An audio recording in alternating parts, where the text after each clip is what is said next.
राधे राधे दोस्तों, आप सभी लोगों का स्वागत है आपके अपने चैनल कान्हा विद बांसुरी में। आज हम बात कर रहे हैं देवशयनी एकादशी के बारे में। इस एकादशी को पद्मा एकादशी भी कहा जाता है।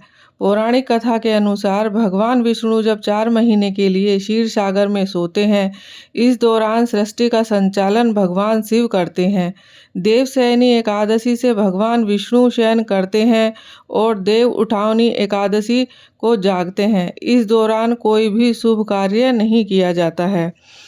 अब हम यहाँ पर देवशयनी एकादशी की कथा आरंभ करते हैं। देवशयनी एकादशी को पद्मा एकादशी भी कहा जाता है।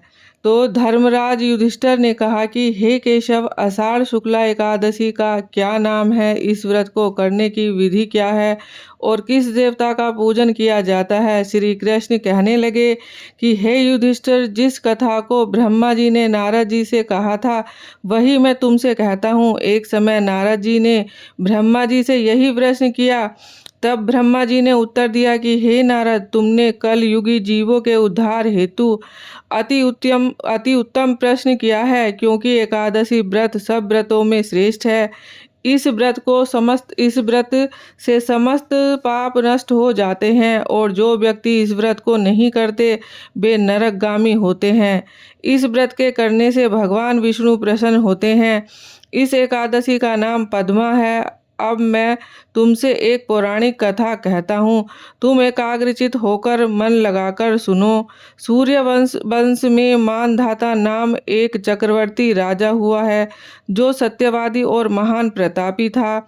वह अपनी प्रजा का पुत्र की तरह पालन किया करता था। उसकी प्रजा धन धान्य से भरपूर और सुखी थी। उसके राज्य में कभी भी अकाल नहीं पड़ता था।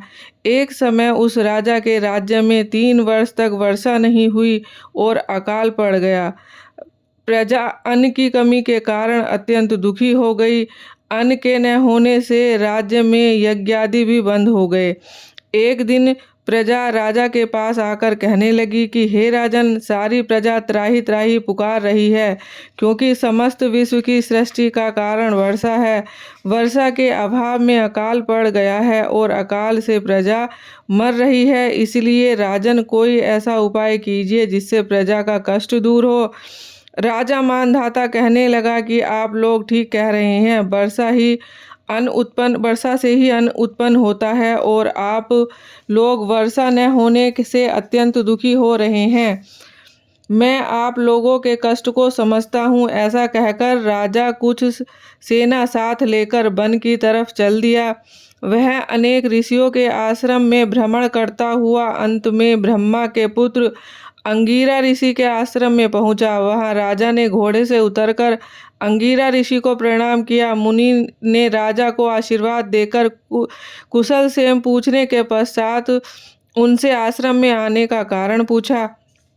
राजा ने हाथ जोड़कर विनीत भाव से कहा कि भगवान, सब प्रकार से धर्म पालन करने पर भी मेरे राज्य में अकाल पड़ गया है। इससे प्रजा अत्यंत दुखी है।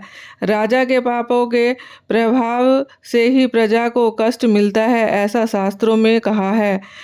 जब मैं धर्मानुसार राज्य करता हूँ तो मेरे राज्य में अकाल क्यों पड़ गया, इसके कारण का पता मुझको अभी तक नहीं लग सका है। अब मैं आपके पास इसी संदेह के निवारण के लिए आया हूँ। कृपा करके मेरे इस संदेह को दूर कीजिए, साथ ही प्रजा के कष्ट को दूर करने का कोई उपाय बतलाइए। इतनी बात सुनकर ऋषि कहने लगे कि हे राजन, यह सतयुग सब युगों में उत्तम है। इसमें धर्म के चारों चरण सम्मिलित हैं, अर्थात इस युग में धर्म की सबसे अधिक उन्नति है। लोग ब्रह्मा की उपासना करते हैं और केवल ब्राह्मणों को ही वेद पढ़ने का अधिकार है।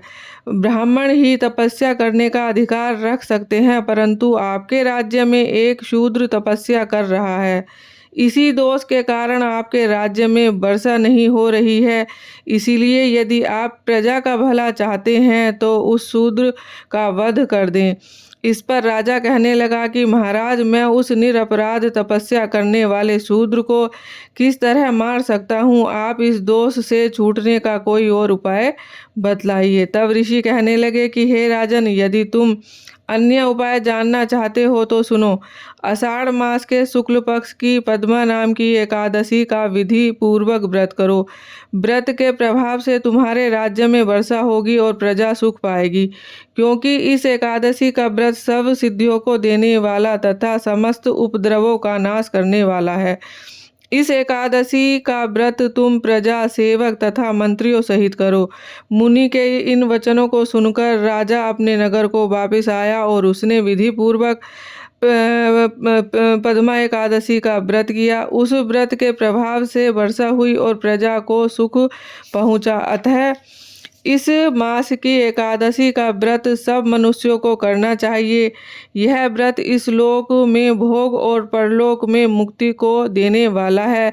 इसकी कथा पढ़ने और सुनने से मनुष्य के समस्त पाप नष्ट हो जाते हैं।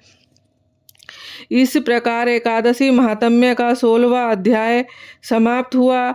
इस व्रत में आप किशमिश का सागर ले सकते हैं और व्रत में किशमिश, फल, दूध, मिठाई आदि लिए जा सकते हैं।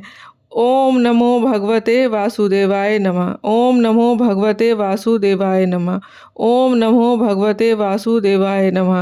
ओम नमो भगवते वासुदेवाय नमः। ओम नमो भगवते वासुदेवाय नमः। इस प्रकार देवशयनी एकादशी की कथा समाप्त हुई। मित्रों, अगर आप लोगों को मेरे ये कथा पसंद आई है तो चैनल को सब्सक्राइब करना और वीडियो को लाइक करना बिल्कुल ना भूलें। इसी तरह से हम समय समय पर आपके लिए नई नई वीडियो लाते रहेंगे।